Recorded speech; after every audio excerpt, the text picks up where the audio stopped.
अगर मैं आपसे कहूं कि अर्थ में नेक्स्ट फ्यूल अंडरग्राउंड नहीं है बट क्लाउड में है, तो आप बिलीव करोगे? आर्टिफिशियल इंटेलिजेंस से लेकर बैंकिंग तक, ये जो वीडियो आप देख रहे हैं, इस यूट्यूब वीडियो से लेकर ईवी चार्जिंग तक, एक्चुअल फ्यूल डेटा है और data centres are refineries. India already digital super cycle में इंटर कर चुका है, जहां इंटरनेट वर्ल्ड में सबसे लो कॉस्ट में प्रोवाइड हो रहा है। Data centres will be a backbone of this transformation. चलिए डिकोड करते हैं, आखिर ये सेक्टर क्यों इतना फ्यूचरिस्टिक है और स्मार्ट इन्वेस्टर क्यों इस सेक्टर में निवेश कर रहे हैं। तो समझते हैं, what is data centre. Data centre एक हाईली सिक्योर फैसिलिटीज होती है जहां पावरफुल कंप्यूटर्स एंड सर्वर्स होते हैं जो बड़ी बड़ी कंपनीज, बैंक, एप्स और इवन गवर्नमेंट का डेटा स्टोर, प्रोसेस और ट्रांसमिट करती है। कभी भी आप गूगल सर्च करते हैं या स्टॉक प्राइस चेक करते हैं, डेटा इन्हीं सेंटर से आप तक रूट होता है 24/7। अब हम डेटा सेंटर्स के टाइप जान लेते हैं। पहला है hyper scale. Amazon, Google, Facebook जैसी बड़ी बड़ी companies hyper scale data centre का यूज करती है, जो कि साइज में बहुत बड़े होते हैं। दूसरा टाइप है कोलोकेशन।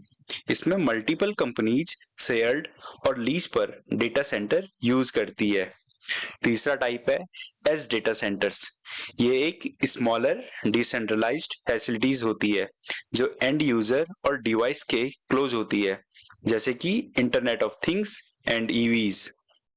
अब क्वेश्चन उठता है, why it is futuristic sector.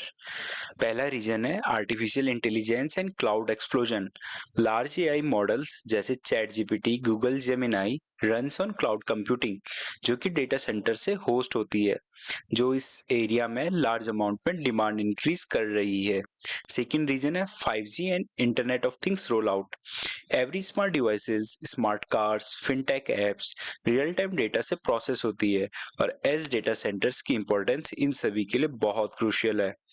Third reason है India's data consumption boom.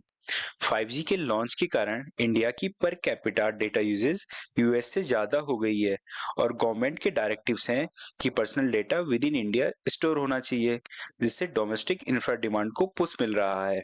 Fourth reason है tech driven sectors depends on it. EV charging, online trading, OTT streaming, UPI, सभी को reliable backend data infrastructure की need है। In short, no data centres, no digital economy. अब समझते हैं India's policy push and market size.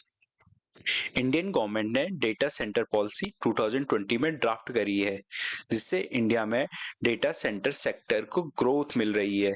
जैसे महाराष्ट्र, तमिलनाडु और UP data centre को स्टैब्लिश करने के लिए लैंड और पावर में सब्सिडी प्रोवाइड करा रही है। IT hardware manufacturing with in India companies को पीएलआई स्कीम का बेनिफिट मिला है, जो डेटा सेंटर इकोसिस्टम को बेनिफिट करेगा। बाई 2027 इंडिया को 15 million square feet data centre space की नीड है, जो लगभग 100 फुटबॉल फील्ड जितना सर्वर स्पेस के इक्वल होता है। चलिए स्टॉक मार्केट में कौन सी कंपनीज लिस्टेड हैं जिन्हें डेटा सेंटर बूम से बेनिफिट हो रहा है। पहली कंपनी है भारतीय एयरटेल का नक्षत्रा, जो कि इंडिया की लार्जेस्ट डेटा सेंटर ऑपरेटर है। दूसरी कंपनी है अडानी इंटरप्राइजेस का अडानी कोनेक्स जॉइंट वेंचर। ये company hyper scale data centre infrastructure develop कर रही है। तीसरी कंपनी है रिलायंस जियो, जो एज एंड क्लाउड इंफ्रास्ट्रक्चर पर काम कर रही है। नेक्स्ट है टाटा कम्युनिकेशन, जो cloud security and hosting infrastructure develop कर रही है। HCL tech and tech Mahindra जैसी IT companies global data infrastructure और सिक्योरिटी पर काम कर रही है। नेक्स्ट कंपनी है ब्लैक बॉक्स, जो डेटा सेंटर की नेटवर्किंग और इससे रिलेटेड हार्डवेयर जैसे सर्वर और रैक्स में सर्विस प्रोवाइड कराती है। वहीं E2E एंड ओरिएंट टेक जैसी स्मॉल कैप कंपनीज भी डेटा सेंटर की केबलिंग, सर्वर और हार्डवेयर सपोर्ट जैसी सर्विसेज प्रोवाइड कराती है। चलिए इस सेक्टर के चैलेंजेस को समझ लेते हैं। सेक्टर में ग्रोथ तो विजिबल है, पर हमें चैलेंजेस भी देख लेने चाहिए। पहला चैलेंज है power consumption will be very high in data centre. दूसरा चैलेंज है cooling infrastructure development for data centre are very costly. तीसरा चैलेंज है real estate and fibre connectivity smaller cities में ग्रोथ को लिमिट कर सकती है। पर smart policy and green energy adoption इन चैलेंजेस को स्टेडली सॉल्व कर रही है। एट लास्ट, डेटा सेंटर आज के वर्ल्ड में और आने वाले फ्यूचर में रोड और रेलवे जितनी क्रिटिकल है और होगी, और digital economy can not run without data and data centre. India becomes the world's data capital. This is one trend you cannot afford to ignore. At last, a successful investor should have a positive mind frame. और अगर आप data centre related companies का analysis चाहते हैं तो comment section में company का नाम बताएं। Kindly like, share and subscribe the channel for future update. Thank you.